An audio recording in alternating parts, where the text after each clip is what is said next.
Steve Arnold with a record of 27-0 from Immaculata. He'll face from the Northwest Kansas League with a record of 23-1-1, Brad Van Pelt. Rich, Arnold is a basic fundamental wrestler. Very strong, very quick.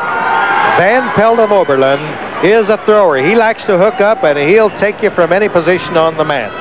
He's in the red uniform, Van Pelt, by the way. Arnold in the green. And Arnold gets in deep on Van Pelt, gets in deep on the single, and has a chance to score the takedown, but does not yet have control. And does at this point in the match, however, and goes out in front 2-0 with a first period takedown.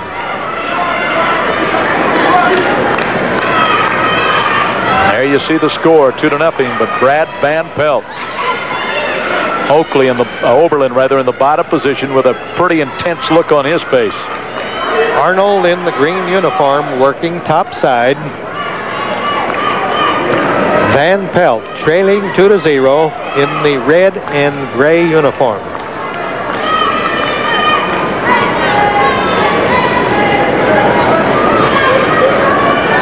On the stand-up, a power switch and a step across for Van Pelt. Caught him in the middle of the move and putting the squeeze on with the legs. Trying now, it is not a bar arm, it's a hammerlock. Van Pelt working behind.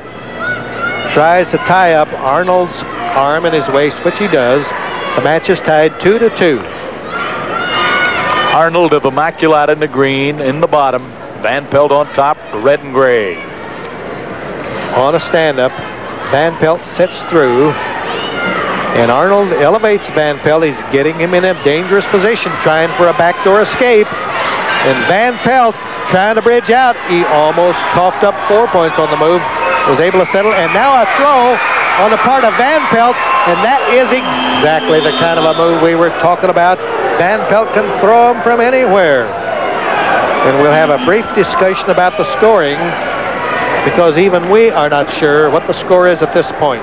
Boy, I don't know, but Van Pelt did use that whip over, didn't he?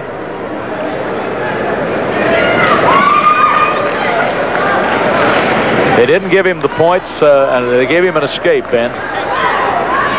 Well, that sort of is a way of dividing everything that happened and coming out with a positive scoring move.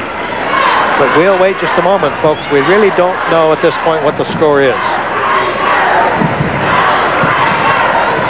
It'll go 3-2. 3-2, the score.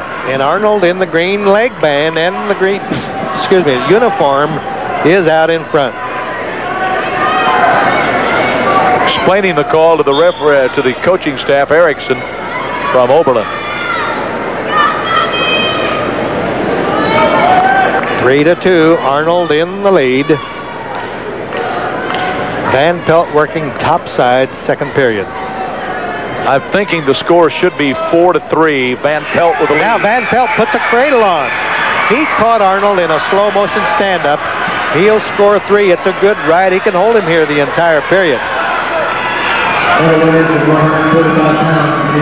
All right, I did see the referee, Ben, come over and indicate that the score should be 4-3. Van Pelt, I believe, with the lead.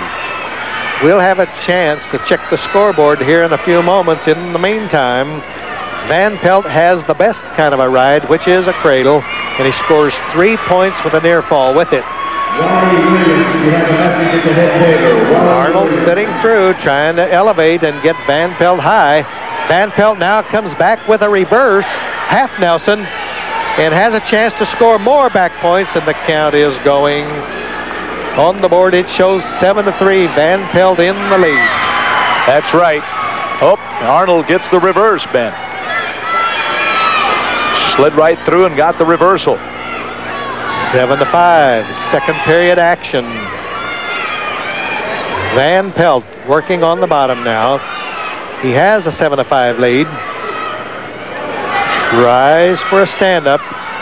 And now Arnold tries his own cradle, and Van Pelt is able to shake it loose and scores an escape. So he gets another point, but Arnold comes right back in, gets the deep penetration on the single, but hasn't scored yet with it. Van Pelt trying to lock up with a figure 4, head scissors around front, shakes Arnold loose, tries to step around behind, and does he whip him over? He gets around and does not score at the buzzer. It is 10-5, Van Pelt in the lead, and a whole bunch of neck throws out there. What a move for Van Pelt. It really is. 10-5 the score. Evidently that is the correct score. 10-5. Start the final period. And Arnold, unbeaten on the year, 27-0, Ben, is running to a buzzsaw on Van Pelt. You can't trust a thrower like Van Pelt. He can get you from anywhere on the mat.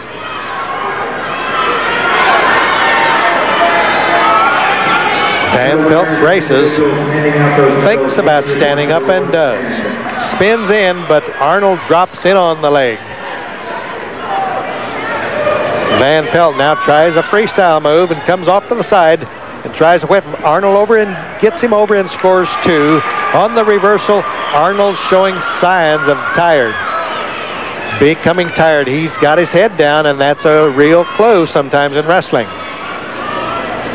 Van Pelt around front. He's going to try a throw, but he didn't need to do it. He gave up the points, and the score is now 12-7. He really was going to try another power move. Arnold in control, but he trails 12-7. In the green uniform, Van Pelt comes up standing again. Faces Arnold, but does not yet have the escape as Arnold moves in low on the ankle. Van Pelt steps across. Arnold lets loose. Van Pelt scores another escape point. Makes it 13-7. These wrestlers are getting tired. They're in slow motion now. Arnold shoots a move in. Van Pelt sneaks a look at the clock. Time is getting to be a factor. We are down to less than a half a minute in this contest. Van Pelt has upped his lead. As you see the clock, less than 20 seconds remaining. Van Pelt scores again on the takedown. He's got a big lead now, and time is definitely expiring. Under 10 seconds now in the final period.